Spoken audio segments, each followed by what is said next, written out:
Super star Rajinikanth இன்று அதாவது December 12ஆம் தேதி தனது 74வது பிறந்த நாளை கொண்டாட உள்ளார். இதற்காக அவருக்கு வாழ்த்து கூற உலகம் முழுவதும் உள்ள அவரது ரசிகர்கள் மிகவும் ஆவலாக காத்து கொண்டுள்ளனர். இப்படியான நிலையில் அவர் தற்போது நடித்துக் கொண்டிருக்கும் கூலி படத்தின் அப்டேட் இன்று நள்ளிரவு 12 மணிக்கோ அல்லது நாளை மாலையோ வெளியாக அதிக வாய்ப்பு இருப்பதாக கூறப்படுகின்றது.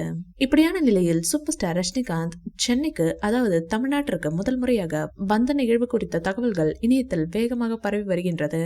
தமிழ் சினிமாவில் உள்ள நட்சத்திர பிரபலங்கள் ரஜினி சாரை நேரில் சென்று தனது வாழ்த்துக்களை பகிர்ந்துள்ளனர். நடிகர் சூர்யா, விஜய், விக்ரம், அஜித் மற்றும் அனைத்து பிரபலங்களும் வந்துள்ளனர். ரஜினி சார் திமுக ஸ்டாலின் அவர்களின் நெருங்கிய நண்பர். அதனால் ரஜினி சார் வீட்டை தேடி வந்து வாழ்த்து சொன்னார் ஸ்டாலின் அவர்கள். லோகேஷ் கனகராஜ் இயக்கத்தில் தான் நடத்து வரும் கூலி படப்பிடிப்பில் கலந்து கொள்ள ஜெய்ப்பூர் சென்றிருக்கிறார். பிறந்தநாள் அன்று அவர் சென்னைக்கு திருப்பி வந்து விடுவார் என ரசிகர்கள் நம்புகிறார்கள். பட வேலை இருந்தால் பிறந்தநாள் அன்று ஷூட்டிங்கிலேயே இருந்து விடுவது ரஜினி சாரின் வழக்கமாகும். பெரும்பாலும் பிறந்தநாள் அன்று எங்காவது சென்று தனியாக இருக்க விரும்புவார் ரஜினி சார். இதை அவரே தெரிவித்திருக்கிறார். அப்படி தனிமையில் இருக்கும் போதெல்லாம் அவர் தன்னிடம் 2 கேள்விகள் மட்டுமே கேட்டுக்கொள்வார். நான் ஏன் இந்த பிறவியை எடுத்தேன், என்ன செஞ்சுக்கிட்டு இருக்கேன் என்பதுதான் இந்த 2 கேள்விகள் ஆகும். தன்னிடமே இப்படி கேள்வி கேட்டுக்கொண்டே இருந்தால் ஒரு நாள் நிச்சயம் பதில் கிடைக்கும் என்பது ரஜினி சாரின் நம்பிக்கையாகும். ரஜினி சாரின் 74வது பிறந்தநாள் அன்று தளபதி படம் மீண்டும் ரிலீஸ் ஆக இருக்கிறது.